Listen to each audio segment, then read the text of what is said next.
அன்புள்ள நண்பர்களுக்கு வணக்கம். நான் உங்கள் சோழ நாட்டான். எப்படி இருக்கீங்க நண்பர்களே?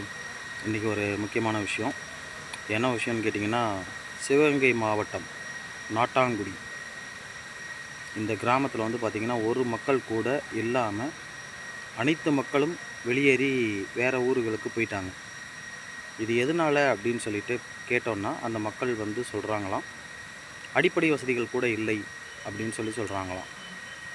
ஆனால் அடிப்படை வசதிகள் அங்கே ஏற்கனவே இருக்குதுன்னு சொல்லி அரசு அதிகாரிகள் இன்றைக்கி ஆய்வு பண்ணி சொல்லியிருக்காங்க. அப்போ நம்ம கவனிக்க வேண்டியது என்ன இருக்குது அப்படின்னு பார்த்திங்கன்னா, அடிப்படை வசதிகள் கூட இல்லைன்னு ஒரு மக்கள் இருக்கிற வசதிகளை ஏன் பொய் சொல்கிறாங்க அப்படின்னு ஒரு பக்கம். இன்னொரு பக்கம், அப்படி அடிப்படை வசதிகள் செய்து கொடுத்ததுக்கு அப்புறமாவும் காலி பண்ணி போகிற மக்கள் ஏன் அடிப்படை வசதி இல்லைன்னு சொல்லணும்?